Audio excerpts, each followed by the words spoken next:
There is a line on the wall behind my stove. It's about waist high, and it runs the length of the range. Above it, the paint is a shade darker than below it. You can't see it straight on. You have to stand at the end of the counter and look across the wall at an angle, with the window light coming sideways. It's not dirt. I've washed that wall. I've washed it with the spray bottle from under the sink, and with dish soap and a bucket, and with the blue cloth that's supposed to work with just water. It came off the surface every time. And every time, the line stayed. My name is Hollis Ward. I've worked the same 40 acres of bottom ground for 38 years, and I've painted every building on it at least twice.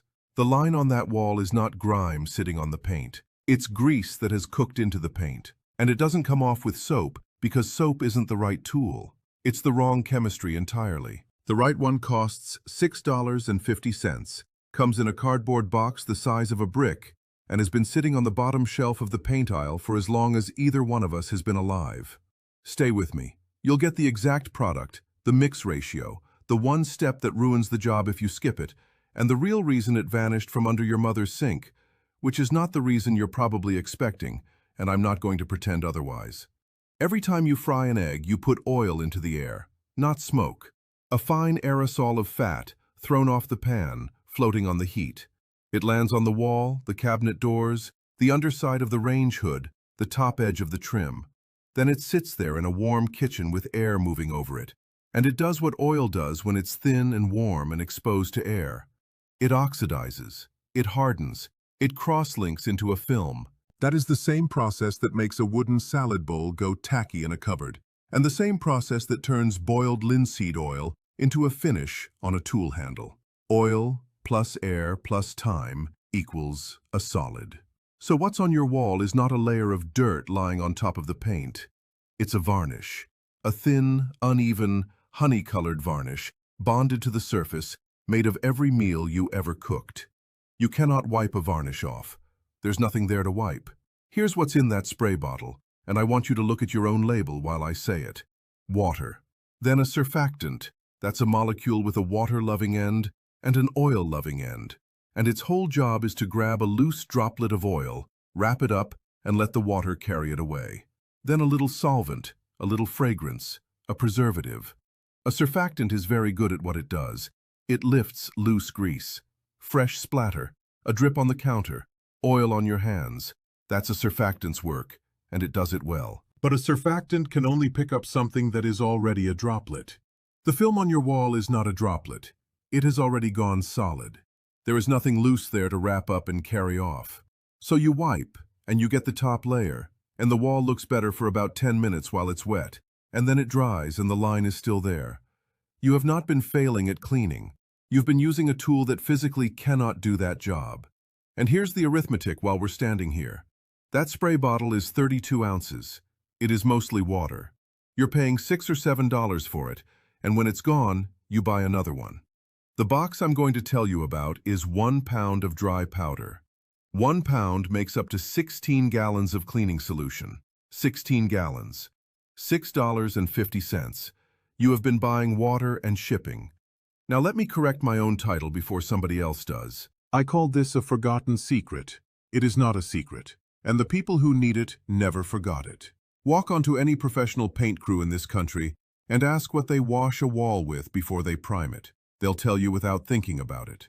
It's on the shelf at Home Depot, at Lowe's, at True Value, at Ace, at the farm store. Nobody hid it. There is no conspiracy in this video, and I'm not going to manufacture one. What actually happened is narrower and stranger. It left the household. It stopped being the thing under the sink that your grandmother used on everything, floors, woodwork, the stove, the porch, and became a specialty item in the paint aisle that you only meet if you're about to paint something. 2 generations of households forgot it. The trades never did.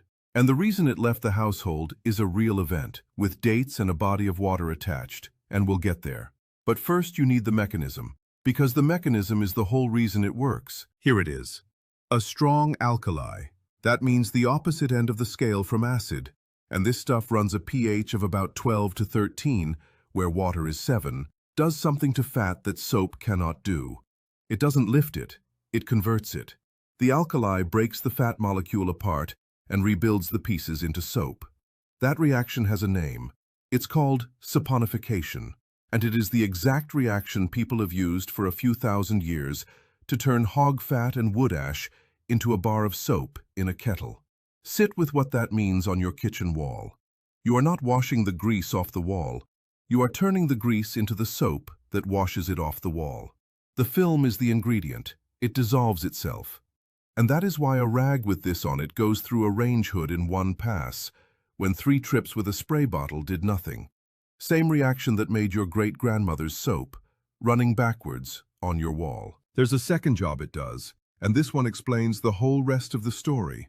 The phosphate in it grabs the calcium and magnesium in your water, the hardness. Hard water normally ties up your cleaner and wastes it. The phosphate takes those minerals out of play so everything else can work. Hold on to that. The phosphate softens your water. It also, once it leaves your house, does something else entirely. In the 1960s, Lake Erie was declared dead. Not poisoned, overfed. The lake filled with algae, the algae died and rotted, the rot ate the oxygen out of the deep water, and the fish went belly up. It was on the covers of national magazines. It got into a Dr. Seuss book. For a lot of Americans, it was the first time they understood that you could kill something that big. The cause was phosphorus, from sewage plants, from farm runoff, and from the wash water of every house in the watershed. Because the same phosphate that grabs the calcium in your sink is, chemically, fertilizer. Plant food. That is its other nature. It softens your water on Tuesday, and it grows algae on Thursday, and it does not know the difference. The name for what it did to that lake is eutrophication, a body of water fed so heavily that the growth it produces suffocates everything in it. So the governments moved, and here are the dates. In 1971, Michigan capped phosphorus in all cleaning agents at 8.7% by weight. In 1972, the United States and Canada signed the Great Lakes Water Quality Agreement and set phosphorus limits. In 1977, Michigan cut household laundry detergent to no more than 0.5% phosphorus, which is a ban in everything but name. By the late 1980s, every Great Lakes state except Pennsylvania had done the same. Now here's the part I have to say plainly, and it's the opposite of what this kind of video usually says. It worked. Phosphorus loading out of the Detroit wastewater plant dropped by more than 90%. The blooms receded. The lake came back. People who grew up on that shoreline in the 60s watched a dead lake turn blue again in their own lifetime. That is not a scandal. That is one of the most successful things this country has ever done to a river system, and I am not going to stand here and tell you it was a trick played on your mother. What happened to the box on her shelf was collateral. The word phosphate became a dirty word in an American kitchen. The cleaning aisle got rebuilt around branded spray bottles, and the powder walked quietly down to the paint aisle and stayed there, where it still is. $6.50. Because a 1-pound box, used on a bucket of wash water in your kitchen, rinsed onto your gravel drive twice a year, is not Lake Erie. Lake Erie was every sewage plant and every farm field and every washing machine in 4 states, running every single day. Scale is the whole argument, not the molecule. If you've got an old house and you've fought a wall or a set of cabinets and lost, tell me in the comments what the surface was and what you tried. And if you're in a state where you can't buy this, say so. I want to know how wide that actually is, because the rules are different county to county, and no list I can find agrees. The name is Trisodium phosphate. On the box it just says TSP. The common one is Savogran, item number 10621, a 1-pound box. Runs about $6.50 at True Value or Do It Best, similar at Home Depot, Lowe's, Walmart, or the farm store. Paint aisle, bottom shelf, usually next to the paint stripper and the mineral spirits, not the cleaning aisle. That's why you've walked past it. What's in the box is a white powder, about 75 to 80% trisodium phosphate, and the rest sodium carbonate, which is washing soda. It doesn't foam. That throws people. No suds does not mean nothing's happening. Suds are a marketing decision, not a cleaning mechanism. The mixes: general cleaning, a 1/4 cup per gallon of warm water; heavy degreasing, 1/2 cup per gallon; Prepping a surface for paint, a quarter cup per gallon, then rinse. That's it. That's the whole product line. One more thing to know before you shop.